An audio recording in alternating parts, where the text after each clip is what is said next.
विद्यार्थी भाइ बहिनीहरू नमस्कार। आज हामी कक्षा 7 को विज्ञान तथा प्रविधि विषय अन्तर्गत एकाइ 4 को जैविक विविधता र वातावरण भन्ने एकाइ अन्तर्गत केही कुराहरूको छलफल गर्नेछौँ। त्यसमा आज हामी जैविक विविधता भनेको के हो, यसैगरी प्राकृतिक स्रोत भनेका के हुन्, प्राकृतिक स्रोतका महत्त्वहरू के छन् र प्राकृतिक स्रोतलाई तिनीहरूलाई विभिन्न आधारमा कतिवटा समूहमा वर्गीकरण गर्न सकिन्छ भन्ने कुराको छलफल गर्नेछौँ है त। र आजको कक्षाको लागि तपाईँ सबैजनाले आफूसँगै कपी, कलम, किताब राखेर बस्नुभयो होला भन्ने आश गरेको छु। यदि लिनुभएको छैन भने लिइहाल्नुहोस् है त, किनभने हामी यो कक्षाको समयमा केही अभ्यासहरू पनि केही क्रियाकलापहरू पनि गर्नुपर्ने भएको हुनाले गर्दा यस्ता सामग्रीहरूको आवश्यकता हुन्छ है। अब हामी यो जैविक विविधता भन्ने शब्द यदि अलिकति ध्यान दिएर हेर्यौँ भने जैविक हेर्नुहोस् है, जैविक र विविधता, पहिला यी शब्द दुईटा शब्दलाई बुझेर बल्ल म तपाईलाई यसको बारेमा अरू थप कुराहरू बताउँछु। दुईटा शब्द हामी यहाँ भएको पाउँछौँ, जैविक र विविधता, र यसको अर्थ तपाईले बुझ्नुभयो भने पनि जैविक विविधता भनेको के हो भन्ने कुरा परिभाषा तपाईँ सजिलै दिन सक्नुहुन्छ। हेर्नुहोस् त, जैविक भनेको अब खास इङ्ग्लिसमा यसलाई भन्दाखेरि दुईटा शब्द जोडेर बायोडाइभर्सिटी भन्ने शब्द यसको इङ्ग्लिस वर्ड भयो है। यहाँ पनि दुईवटा शब्द छन्, एउटा बायो र अर्को डाइभर्सिटी। अब जैविक भनेको जीवित वस्तुहरू, जीवित वस्तुमा हामी मुख्य रूपले जनावर र बिरुवालाई मात्र चिन्छौँ। तर आज भोलिको नयाँ वर्गीकरणमा हामी यी जनावर समूह र बिरुवा समूह बाहेक हामी एककोषीय सजीवलाई छुट्टै प्रोटिस्टा, यसै गरी च्याउहरूलाई छुट्टै समूह फन्जाई भनेर छुट्याइएको छ है। यसै गरी मोनेरा भन्ने ग्रुप छ, तपाईँ माथिल्लो क्लासमा गएपछि पढ्नुहुन्छ। जे होस्, त्यस बाहेकका अरू सूक्ष्म जीवहरू पनि छन् भन्ने कुरा बुझ्नुहोस्। र यसरी जे जति जीवित कुराहरू छन् तिनीहरूमा विविधता एउटै किसिमको होइन, धेरै किसिमको हुनु है। यसबाट तपाईँले धेरै एउटा भनौँ नि धारणा एउटा विकसित गर्न मद्दत गर्छ यसले। त्यस कारणले गर्दा यसको अर्थ बुझ्नु होला। तर आज हामी जैविक विविधताको बारेमा सुरु गर्नुभन्दा पहिला म तपाईलाई एउटा प्रश्न दिँदैछु। त्यो प्रश्नमाथि विचार गर्नुहोस् त, एकैछिन सोच्नुहोस् त। हात्ती र अर्ना जस्ता जनावरहरू तराईमा र चौरी र हिउँ चितुवा जस्ता जनावरहरू हिमालमा मात्र पाइने कारण के होला? हिमालमा हात्ती र अर्ना पाइन्छ त, अर्ना भनेको जङ्गली भैँसी है, वाइल्ड बफालो भनेर भनिन्छ।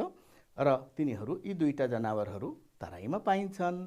यसबाहेक अरू जनावरहरू पनि हुन्छन्, तर यी दुईटा जनावर यहाँ दिएको नाममा मध्येको हात्ती र अर्ना तराईतिर पाइने भयो, चौरी र हिउँ चितुवा हिमालमा पाइने भयो। किन चौरी र हिउँ चितुवा तराईतिर हुँदैन, वा किन हात्ती र अर्ना हिमालतिर हुँदैन?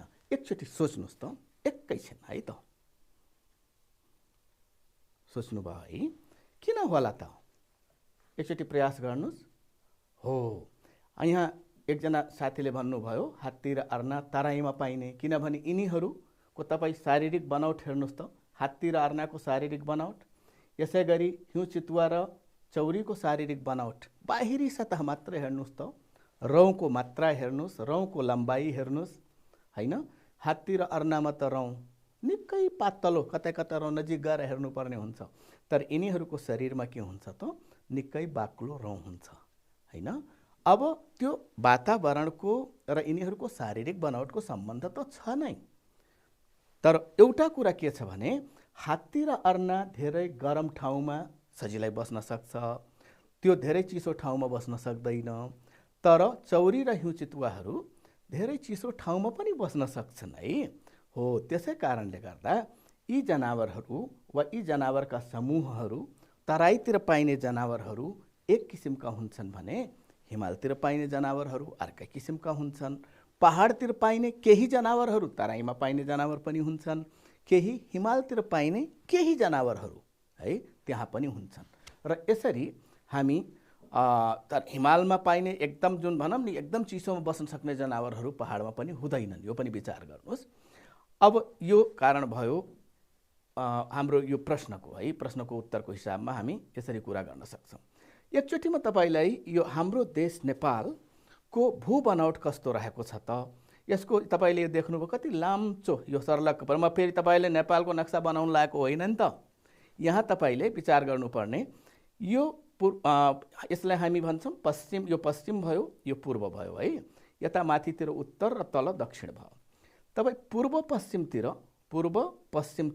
यो लाम्चो परेको हामी देखिरहेछौँ। यसको लम्बाइ तपाईले सम्झनु भएको छ नि, हो स्याबास 800 झन्डै 880 किलोमिटर है औसत लम्बाइ। कतै अलि थोरै होला, कतै अलि बढी होला, यहाँदेखि यहाँ अलि बढी होला, यहाँदेखि यहाँ अलि कम होला हैन, थोरै घटी बढी भए पनि औसत लम्बाइ 880 किलोमिटर।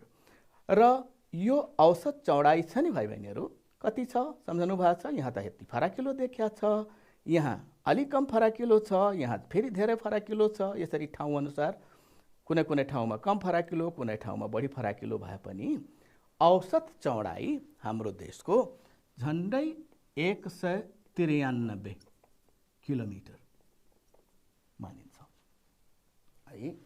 अब यो लम्बाइ भयो र यो चौडाइ भयो। मैले यो नक्सा तपाईलाई प्रस्तुत गर्नुपर्ने कारण के हो त भन्दाखेरि तपाईले यहाँ यो ठाउँमा देखिराख्नु भएको छ तराई लेखेको ठाउँमा, यो तराईलाई हरियोले देखाइएको छ हेर्नुहोस् है, यो तराई भयो। यहाँदेखि लिएर यो हरियो भएको भागतिर, यो किनारतिर यो पुरै झन्डै 1000 किलोमिटर, मैले 880 लेखेको छु नि त, झन्डै पो भने 1000 किलोमिटरको जुन लम्बाइ छ, त्यो लम्बाइमा तापक्रम हावापानीमा कुनै खासै फरक पाइँदैन। यहाँको जस्तै हावापानी यो ठाउँमा पनि हुन्छ, यो ठाउँमा पनि हुन्छ, यो ठाउँमा पनि हुन्छ, यो ठाउँमा पनि हुन्छ। यसै गरी यो पहाडको जुन क्षेत्र देखिराख्नु भएको छ खैरो रङको देखाइएको छ, यो ठाउँको हावापानी यहाँ कर्सर जहाँ जहाँ गइरहेको छ यो खैरो भएको ठाउँमा पहेँलो पहेँलो जस्तो छ नि, हो यो रिजनमा के हुन्छ त एउटै हुन्छ पूर्वदेखि पश्चिमसम्म। यसै गरी यो सेतो रङले देखाइएका भाग हिमाली क्षेत्रहरू हुन्। यहाँ पनि पूर्वदेखि पश्चिमसम्म टेम्परेचर थोरै तलमाथि भए पनि समान किसिमको हावापानी हुन्छ भन्ने कुरा हामी बुझौँ। तर यही कुरोलाई यदि हामी उत्तर दक्षिणतिर, यो उत्तर यो दक्षिणतिर हेऱ्यौँ भने कतै यो 190 भन्दा पनि कम छ, कतै 200 किलोमिटरसम्मको यो दूरी छ। तर 200 किलोमिटर कहाँ, यो दूरी मैले कति भने 880, यो दूरी औसत मैले भने 193। यो 193 किलोमिटरको जुन दूरी छ, यस दूरीमा तपाईले हेर्नुभयो भने निकै तातो तराई, अलि तातो चिसो भनौँ नि अब मोडरेट टाइपको वा मध्यम खालको हावापानी भएको पहाड र अति चिसो भएको ठाउँ हिमाल पनि पर्ने भयो। यति थोरै ठाउँमा 200 किलोमिटर, मैले करिब 200 किलोमिटर भने, त्यति धेरै दूरी होइन भाइ बहिनीहरू। एकजना मोटरसाइकल लिएर यदि सम्म परेको 200 किलोमिटर ठाउँ हो भने त्यहाँसम्म पुग्न 2-3 घन्टामा ऊ वारिपारी गर्न सक्छ। त्यति दूरीमा यो तापक्रम र वर्षैभरि हुने जुन हावापानी छ, त्यो हावापानीमा भएको जुन परिवर्तन हो, त्यो परिवर्तनले गर्दा निकै न्यानो क्षेत्रमा बस्ने जनावरहरू र पाइने बिरुवाहरू, यसै गरी धेरै गर्मी र धेरै चिसो नहुने ठाउँमा पाइने बिरुवा र जनावरहरू र अति चिसो ठाउँमा पाइने बिरुवा र जनावरहरू, कतै कतै त यति बढी चिसो हुन्छ कि बिरुवाहरूको मात्रा निकै कम हुन्छ। कहिलेकाहीँ आगन्तुक जनावरहरू वा भनौँ नि बस्ने एक ठाउँमा कुनै कुनै बेला त्यहाँ पुग्ने किसिमका पनि केही जनावरहरू हुन्छन्। धेरै जनावरहरू पाइँदैनन् अति चिसो र अति तातो ठाउँमा है। तर हाम्रो देशमा अति तातो त्यस्तो छैन, अति चिसो ठाउँ छ है त। यसरी फरक फरक हावापानी भएको कारणले गर्दा फरक फरक हावापानीमा हुर्कन सक्ने बिरुवाहरू, फरक फरक हावापानीमा रहन सक्ने जनावरहरू रहेका हुन्छन्। यसै कारणले गर्दा हामी भाग्यमानी छौँ, हाम्रो देशमा विभिन्न किसिमका सजीवहरू विभिन्न किसिमका जनावर र वनस्पतिहरूको उपस्थिति छ। थुप्रै किसिमका पुतलीहरू छन्, थुप्रै किसिमका स्तनधारीहरू छन्, थुप्रै किसिमका चराहरू छन्, माछाहरू छन्, उभयचर वर्गका जनावरहरू छन्। यसै गरी बोट बिरुवाहरूमा पनि त्यसै गरी विविधता पाइन्छ, फरकपन पाइन्छ है। त यसको मुख्य कारण भनेपछि जैविक विविधताको मुख्य कारण हाम्रो देशमा के रहेछ त भन्दाखेरि हाम्रो देशको भूबनौट, हाम्रो यो तराई क्षेत्र समुद्र सतहबाट निकै बनाउने नजिक, धेरै उचाइमा नभएको। जति जति समुद्र सतहबाट उचाइ बढ्दै जान्छ त्यति त्यति तापक्रम घट्दै जान्छ। यो एउटा प्रमुख कारक तत्त्व हो तापक्रम परिवर्तन, हावापानी परिवर्तनको। यस बाहेकको भूमध्य रेखाबाट हुने दूरी है, भूमध्य रेखाबाट वा ध्रुवबाट हुने दूरी दुवैले त्यो असर गर्ने भयो। भूमध्य रेखाबाट दूरी बढ्यो भने ध्रुवबाट दूरी घट्यो हैन। त यसरी यो अरू कुराहरू पनि छन्, तर त्यसमध्येको मुख्य कुरो के हो भने त समुद्र सतहबाट हुने उचाइ। जति जति उचाइ बढ्दै गयो त्यति तापक्रम कम हुँदै जान्छ, चिसो चिसो हुँदै जान्छ है त। त यो नेपालको नक्साबाट हामीले यो 3वटा क्षेत्र, तराई, पहाड र हिमाल, हुन त पहाड पनि फेरि तल्ला पहाडहरू छन्, मध्य पहाड छ, उच्च पहाडहरू छन्, फेरि छुट्याइएको छ। तर यहाँ मैले एकदम सामान्य तरिकाले तराई, पहाड र हिमाल छुट्याइएको नक्सा यहाँलाई दिएँ। कारण के हो त भन्दाखेरि फरक फरक हावापानी कसरी परिवर्तन हुँदो रहेछ त थोरै दूरीमा, यो कुरा तपाईँले बुझ्नुहुन्छ, बुझ्नुभयो होला है त। अब जैविक विविधता अघिको कुराबाट जोडौँ। यहाँ तपाईँले यो चित्र हेर्नुहोस् त। यहाँ चित्रमा तपाईँले थुप्रै किसिमको सजीवहरू त्यो हत्केलामाथि बनाएको देखिराख्नु भएको छ। त्यहाँ साना साना किराहरू पनि छन्, यो हेर्नुहोस् फट्याङ्ग्रा देखाइरहेको छ। यसै गरी अर्को किरा छ हैन, गङ्गटो छ। र यस बाहेक ठुला सजीवहरूमा तपाईँले यहाँ व्हेल पनि देखिराख्नु भएको छ। हाम्रो देशमा व्हेल हुन्छ त? हुँदैन। किन हुँदैन त व्हेल? हामी कहाँ समुद्र छैन है। ल अब यो व्हेल पनि देखाइएको छ। यसै गरी तपाईँ अब हात्ती पनि यहाँ देखाइएको छ, देखिराख्नु भएको छ हैन। यसरी विशाल जनावरहरू पनि यही पृथ्वीमा पाइन्छन्, किरा फट्याङ्ग्राहरू पनि यही पृथ्वीमा छन् हैन। अनि त्यसपछि फेरि तपाईले आँखाले देख्न नसक्ने किसिमका विभिन्न किसिमका सजीवहरू, ब्याक्टेरिया, यसै गरी फेरि ब्याक्टेरिया भनेको थाहा छ, आँखाले नदेख्ने, हामी नेपालीमा त्यसलाई जीवाणु भन्छौँ है। जीवाणु जसले हामी विभिन्न किसिमको फलफुललाई कुहाएको हैन, मल बनाउँदाखेरि कुहिनुपर्ने पदार्थहरूले कुहाउने काम पनि गर्छ, रोग ल्याउने काम पनि गर्छ।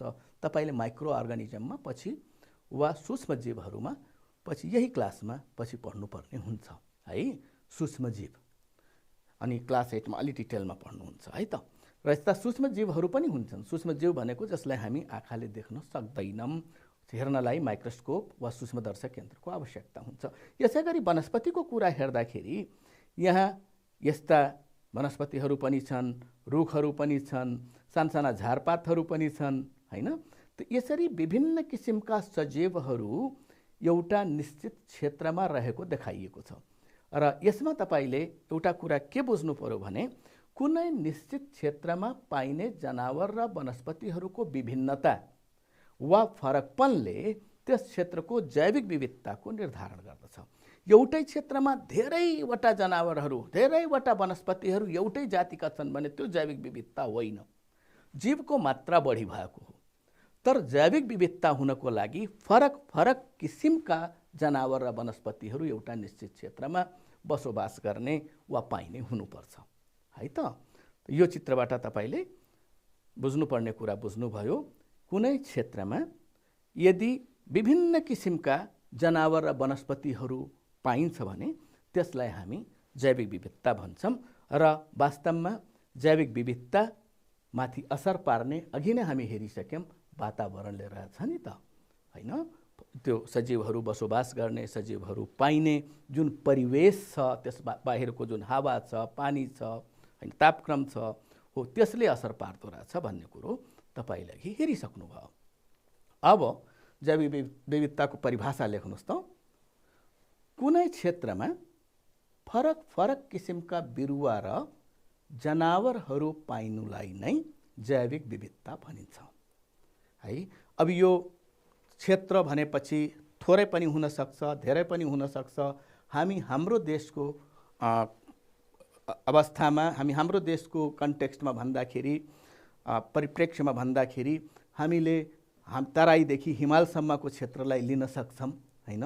तराईदेखि हिमालसम्म हामी विभिन्न किसिमका, तराईमा पनि विभिन्न किसिमका जनावरहरू छन्, तर गरम हावापानीमा पाइने, उष्ण हावापानीमा पाइने जनावरहरू भए, वनस्पतिहरू हुर्कने भयो। तर यदि हामी उत्तर दक्षिणतिर गयौँ भने त्यहाँ फरक फरक हावापानीमा पाइने जनावर र वनस्पतिहरूको समूह भेट्छौँ हो। त्यस कारणले गर्दा हामी कहाँ यो जैविक विविधता भएको हो।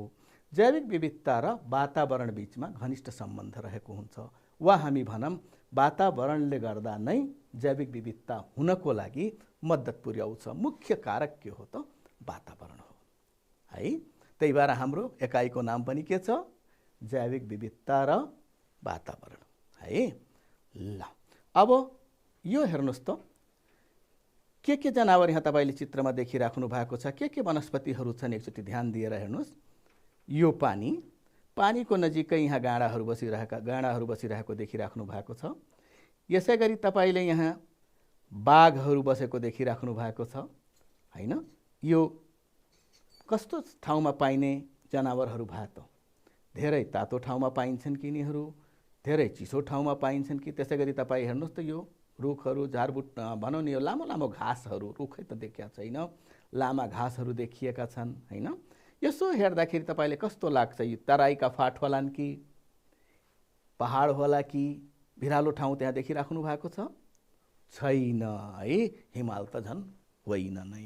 भनेपछि यो यस्तो ठाउँमा, यस्तो हावापानीमा हुर्कने किसिमका सजीवहरू एक किसिमका हुने भए। यहाँ अरू जनावरहरू पनि यस्तो क्षेत्रमा पाइन्छन्। मृग होला, स्याल होला हैन, फ्याउरो होला, अरू साना साना जनावरहरू पनि होलान्, विभिन्न किसिमका पंक्षीहरू होलान् हैन, पानीमा पाइने जनावरहरू होलान्। त यसरी थुप्रै जनावरहरू यस्तो वातावरणमा पाइन्छन्। यो एक किसिमको पारिस्थितिक प्रणाली हो भाइ बहिनीहरू। हामी इङ्ग्लिसमा इकोसिस्टम भन्छौँ, यसलाई मेटेँ।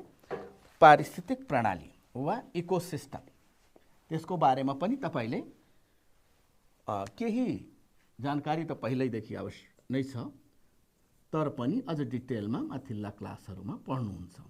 पारिस्थितिक पद्धति वा इकोसिस्टम।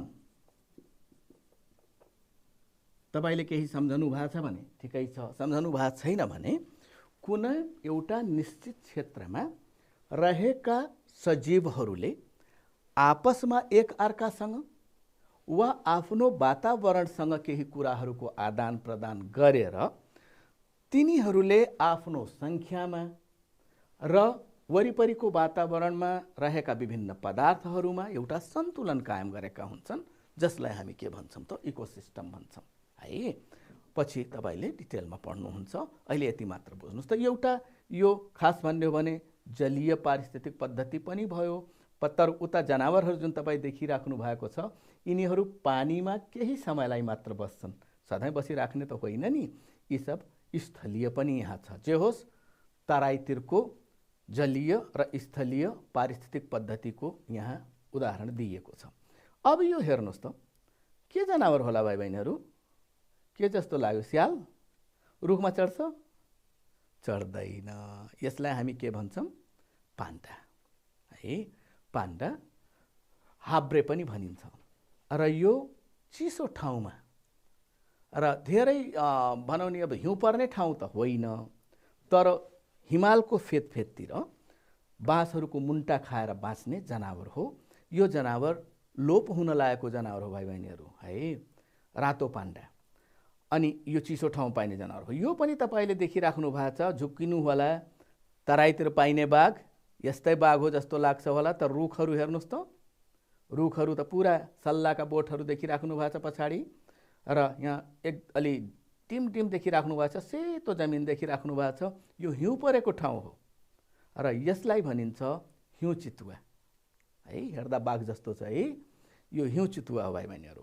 यसरी हिउँ चितुवा अझ सेतो पनि हुन्छन्, अझै सेतो पनि हुन्छन्, अलि फरक फरक रङको देखिन्छ। जे होस्, यो हिमाली क्षेत्रमा पाइने जनावर भयो। यो जनावर यतातिर बाँच्न गाह्रो हुन्छ यसलाई। यसलाई चिसै हावापानी चाहिन्छ है। यसै गरी अर्को पनि मैले यहाँ जनावर दिए चिसै ठाउँमा पाइने। तपाईँ पछाडि हिमाल टल्किरहेको देखिराख्नु भएको छ र हिमालको फेदतिर यहाँ देखाइएको छ। यो के हो चिन्नुभयो? चौरी। स्याबास। र यो चौरी वा याक, यो जनावर हिमाली क्षेत्रमा पाइन्छ।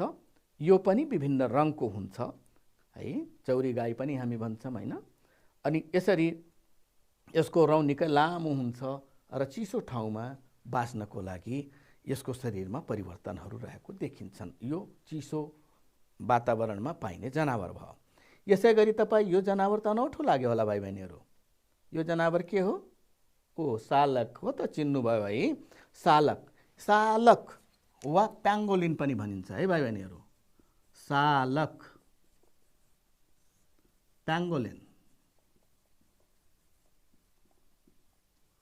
है। अलिकति अनौठो छ है, सबै ठाउँमा पाइँदैन। यो पहाडतिर, प्रायः जसो यो पहाडतिर रहेको हुन्छ र यसलाई मान्छेले अब हुन त यी जनावरहरूको शिकार गर्ने आफ्नो स्वार्थको लागि, यिनीहरूको विभिन्न अङ्ग प्रत्यङ्गहरू बेच्नको लागि होइन, तिनीहरूको शिकार गर्ने गर्छन्, कसैलाई पाल्ने पनि गर्छन्। त यसरी यो जनावर पनि लोप हुने अवस्थामा छ।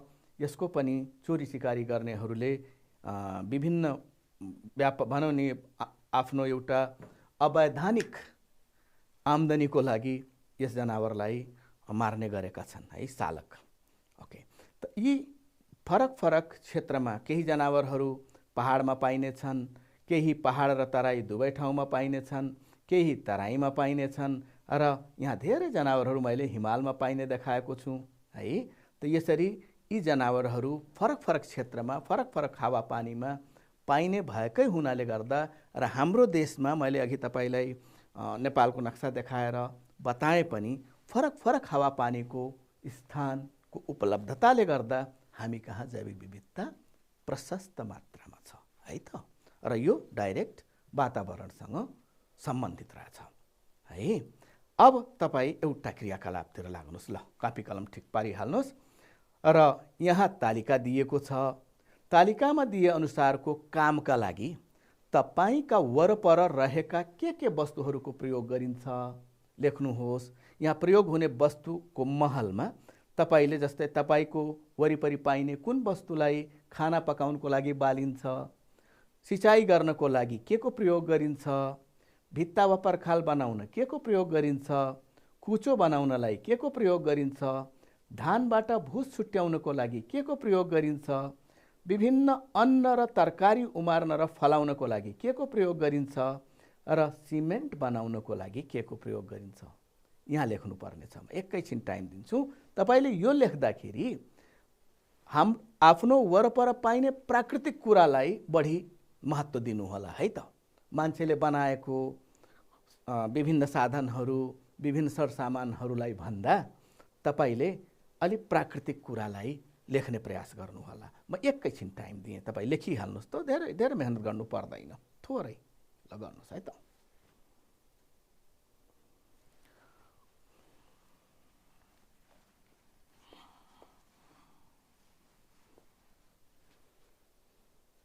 अलि छिटो गर्नुहोस् ल। ल, यो अगाडिको लेखिसकेकाहरूले मलाई भन्नुहोस् त, खाना पकाउनको लागि, बाल्नको लागि हामी के को प्रयोग गर्छौँ भनेपछि फेरि यहाँ तपाईँले साधनको नाम नलेख्नुहोला, ग्यासको चुलो लेख्नुहोला। ग्याससम्म हुन्छ, तर हाम्रो वरिपरि त ग्यास पाइँदैन, हामीले किनेर ल्याउँछौँ हगि। ठिकै छ, तर ग्यास हाम्रो वरिपरि पाइने भएन। दाउरा बालिन्छ कसै कसैको घरमा होइन हो, गुइठा पनि हो, गुइठा पनि बालिन्छ। कहिलेकाहीँ त पराल र भुस पनि बालिन्छ भाइ बहिनीहरू, त्यसलाई पनि युज गरिन्छ। सुकेका पात पतिङ्गरहरू पनि बालिन्छ होइन।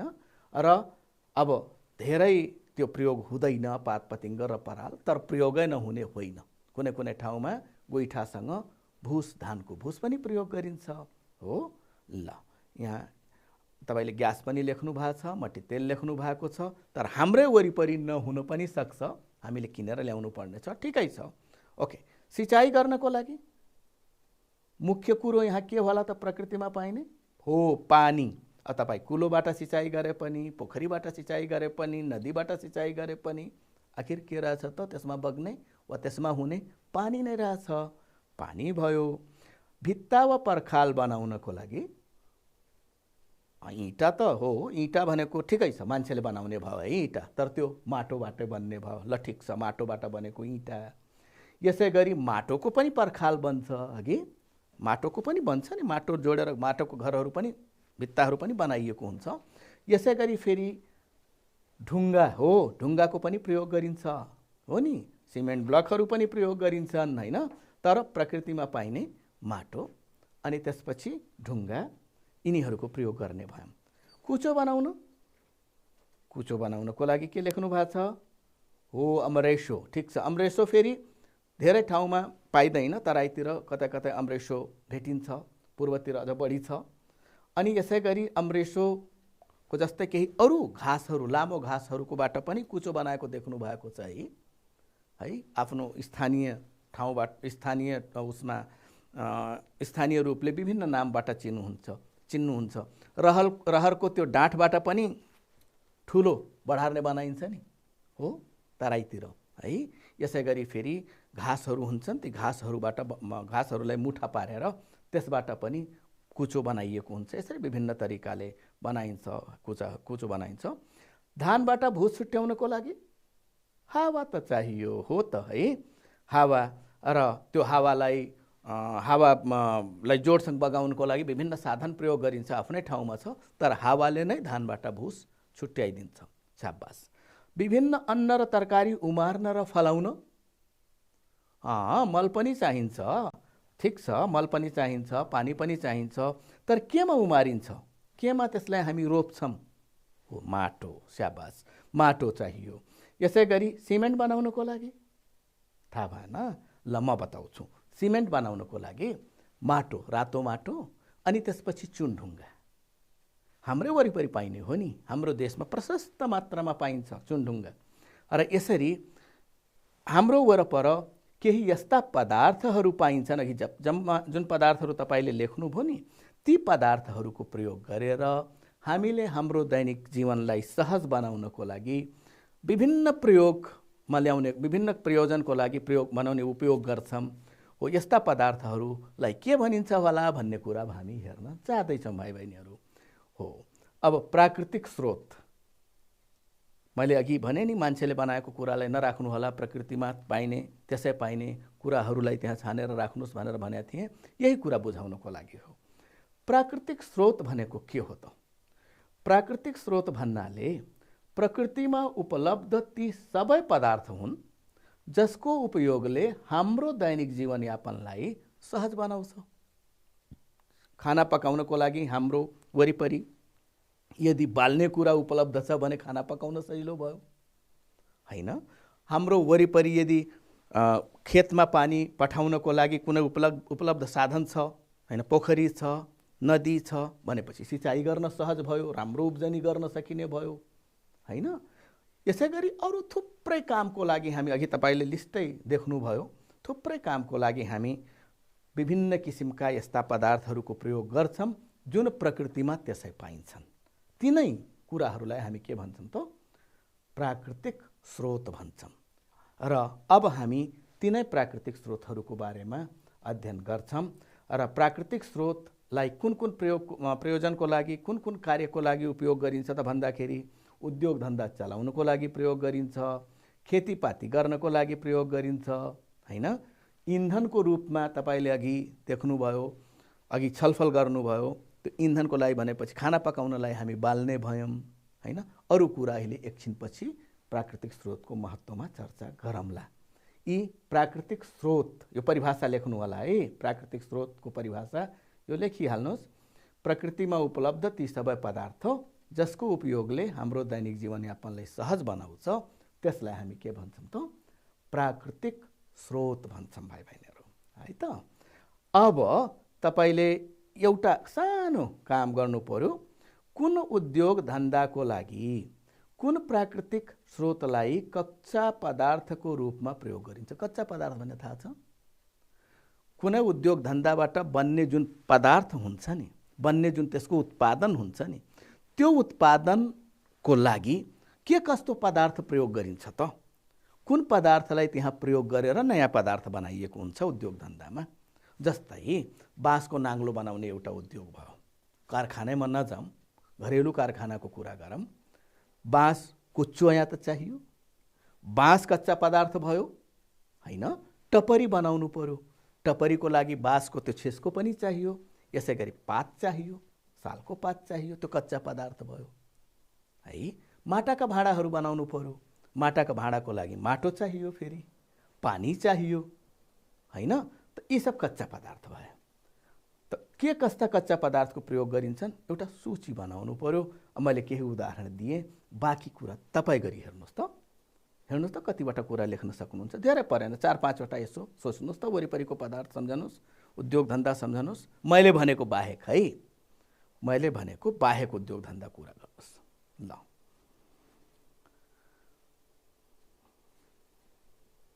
दुईवटा मात्र लेख्नुहोस्, ल धेरै पर्दैन, अरूको अहिले छलफल गरेपछि फेरि धेरै भइहाल्छ, त्यसको लागि धेरै टाइम लागेन, दुईवटा मात्र। ल स्याबास।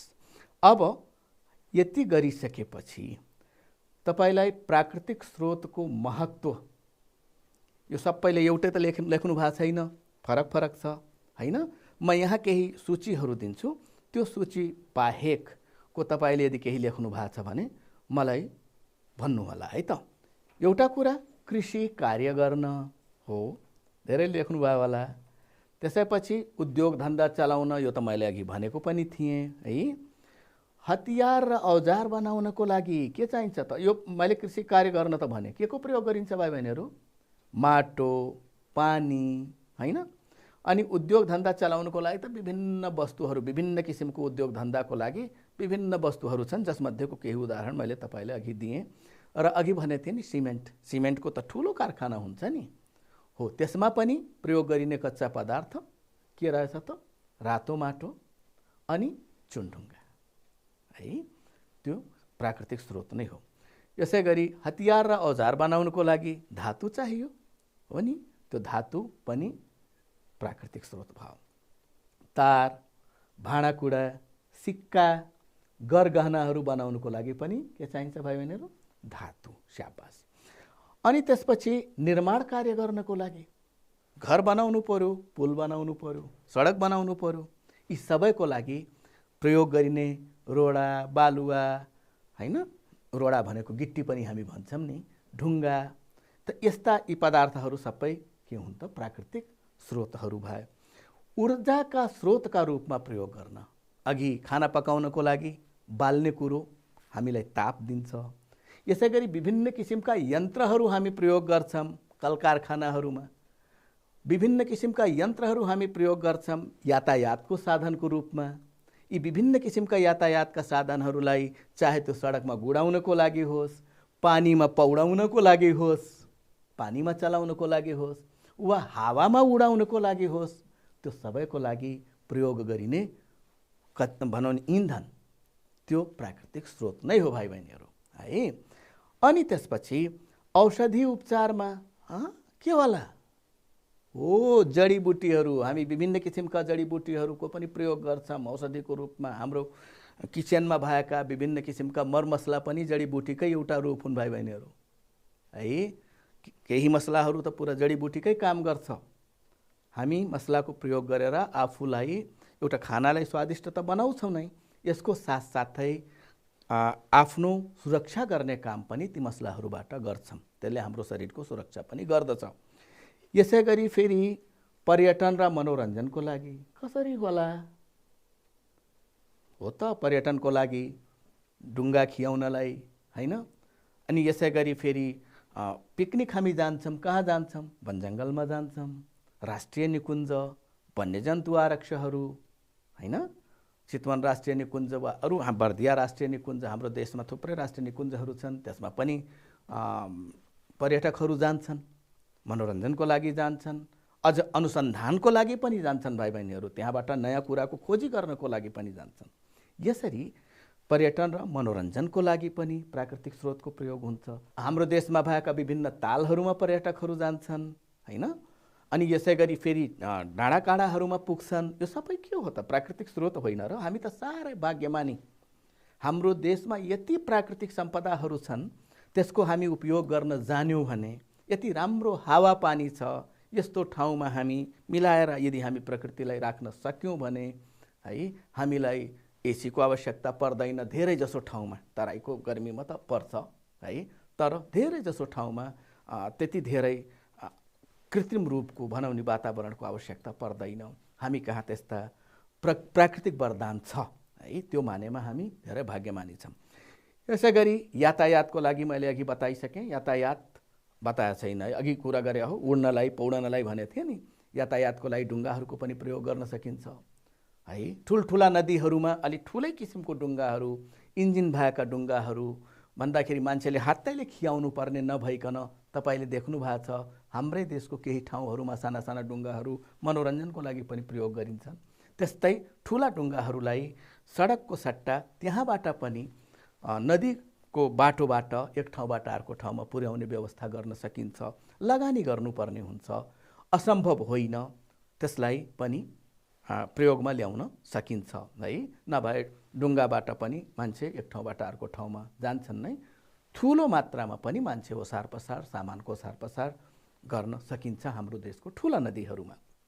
र यसै गरी देशको आर्थिक अवस्थालाई राम्रो बनाउनको लागि पनि यी प्राकृतिक स्रोतहरूले निकै महत्त्वपूर्ण भूमिका खेल्छन्। भाइ बहिनीहरू, विश्वका कति यस्ता राष्ट्रहरू छन् जुन राष्ट्रहरू यिनै प्राकृतिक स्रोतको उपस्थिति, यिनै प्राकृतिक स्रोतको प्रचुर मात्रामा उपस्थितिले गर्दा तिनीहरू एकदम धनी देशको रूपमा चिनिएका छन् है। आफ्नो देशको यस्ता प्राकृतिक स्रोतहरूको पहिचान गरेर त्यसको उचित र दिगो तरिकाले प्रयोग गर्न जान्यौँ भने त्यो हाम्रो लागि निकै फाइदाजनक हुन्छ है त। अब तपाईँले के कति सिक्नुभयो थोरै कुरा गरौँ, त्यसपछि अगाडिको कुरा हेरौँला है त। जैविक विविधता भनेको के हो? यसको उत्तर त भन्नुस् मात्र, लेख्नु पर्दैन। जैविक विविधता भनेपछि कुनै ठाउँमा धेरै किसिमका जनावर र वनस्पतिहरू, कुनै एउटा क्षेत्रमा धेरै किसिमका जनावर र वनस्पतिहरू पाइनुलाई जैविक विविधता। ठिक छ, ल नेक्स्ट प्राकृतिक स्रोतको परिभाषा भर्खर पढ्नुभयो हो, आउँछ ल ठिक छ। अनि जैविक विविधता बढाउन वातावरणले कसरी सहयोग गर्छ? वातावरण फरक फरक भएकै हुनाले गर्दा जैविक विविधता भएको भन्ने कुरो भन्नुभयो, ल ठिक छ। अब यसपछि हामी हेरौँ, एउटा सानो क्रियाकलापको माध्यमबाट बुझ्ने प्रयास गरौँ। यहाँ केही प्राकृतिक स्रोतहरू दिएका छन्। दिएका प्राकृतिक स्रोतहरूलाई तल दिएको तालिकामा उचित स्थानमा राख्नुहोस् त भाइ बहिनीहरू। कोइला, वन जङ्गल, धातु, हावा, माटो, जीवजन्तु, पानी, खनिज पदार्थ, पेट्रोलियम पदार्थ, चट्टान र सूर्यको प्रकाश।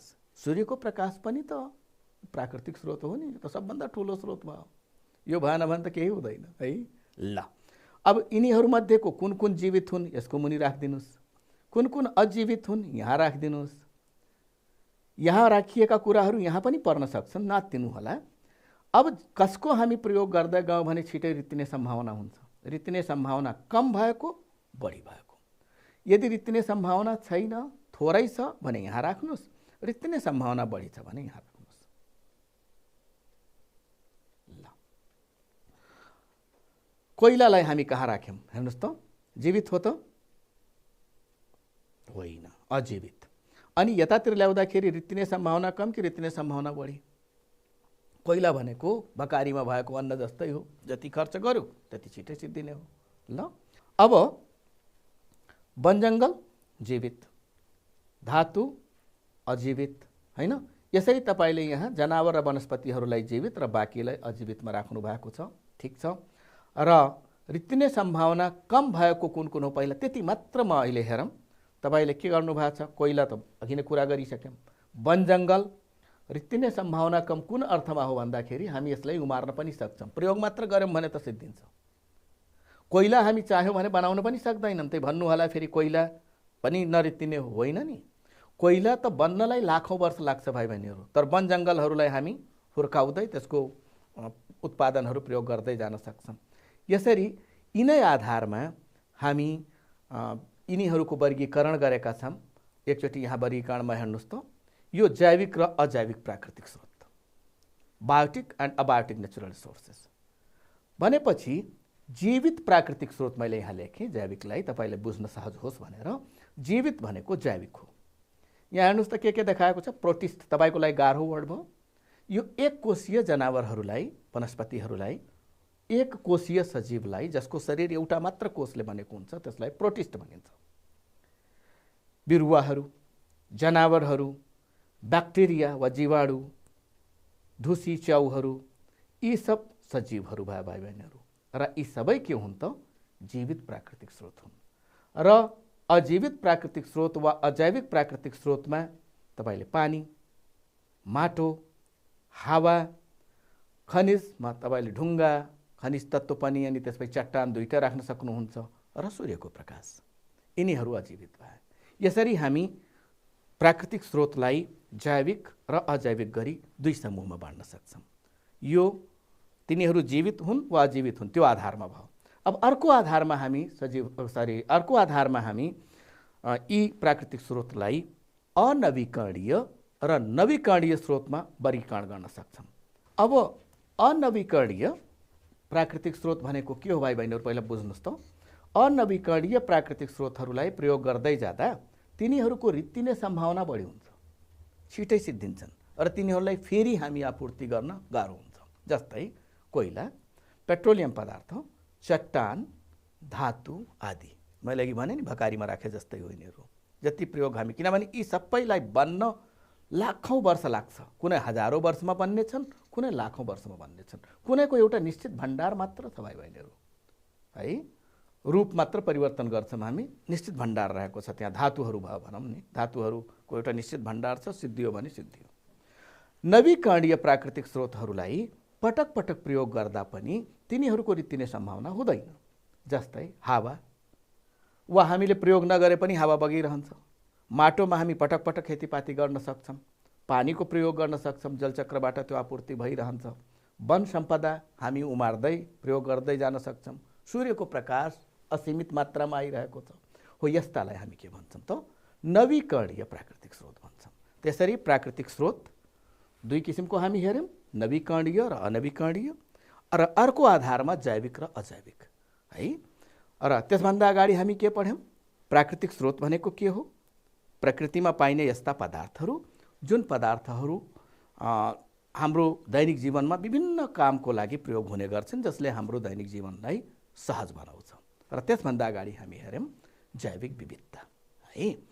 अब तपाईलाई एउटा प्रोजेक्ट वर्क, गृह कार्यको रूपमा म दिँदैछु, यसलाई नोट गरिहाल्नुहोस्। तपाईको घर वरपर, विद्यालय वरपर र समुदायमा के कस्ता नवीकरणीय वा अनवीकरणीय प्राकृतिक स्रोतहरू छन्, खोजी गर्नुहोस्। हावा सबैको वरिपरि होला, पानी होला, माटो होला, कसैको वरिपरि ढुङ्गा होला, कसैको वरिपरि नहोला, वन जङ्गल होला कसैको वरिपरि, हैन। यसरी तपाईले त्यो खोजी गर्नुहोस्। र ती प्राकृतिक स्रोतहरू कुन कुन कार्यका लागि प्रयोग गरिन्छन् तालिका बनाई यसलाई तपाईले 2 दिन पछाडि, भोलि हैन पर्सि, है, कक्षामा प्रस्तुत गर्नुहोस्। ल, यो परियोजना कार्य भयो। अब तपाईको सिकाइ कतिको भयो एकछिन हेरौँ त। सही उत्तर छान्ने अभ्यास गर्नुहोस्। अनवीकरणीय प्राकृतिक स्रोत कुन हो यसमध्येको? निशान मात्र लाउनुहोस् तपाईँ, क ख ग घ मात्र लेख्नुहोस् है त। कुन हो? क हो कि ख हो कि ग हो कि घ हो? अनवीकरणीय के लेख्नुभयो भनेपछि धातु। ठिक छ।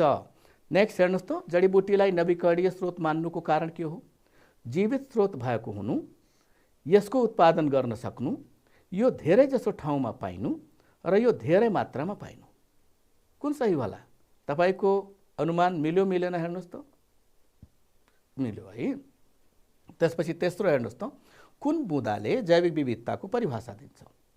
धेरै प्रकृतिका जनावर र वनस्पतिको अस्तित्व हुनु वा पाइनु, सबै स्थानमा एउटै किसिमका सजीवको बढी संख्या हुनु, फरक फरक स्थानमा फरक फरक हावापानी हुनु, र फरक फरक स्थानमा फरक फरक प्राकृतिक स्रोत हुनु। कुन हो त जैविक विविधताको परिभाषा? सजिलै तपाईले गेस गर्नुभयो, शाबास, क नम्बर। त्यसपछि चौथो हेर्नुहोस् त, जैविक प्राकृतिक स्रोत कुन हो? पानी हो कि हावा हो कि वन सम्पदा हो कि कोइला हो? झन्नै सजिलो भयो त वन सम्पदा। स्याबास। ल अब यी प्रश्नहरूको उत्तर तपाईँले लेखेर आफ्नो गुरुबा गुरुआमालाई देखाउनु होला है त। पहिलो प्रश्न छ प्राकृतिक स्रोतको परिभाषा दिनुहोस्। दोस्रो, कुनै 4वटा नवीकरणीय स्रोतका उदाहरण लेख्नुहोस्। सहिलो छ है, उदाहरण दिनुहोस्। नेपालमा जैविक विविधता हुनाको कारण स्पष्ट पार्नुहोस्।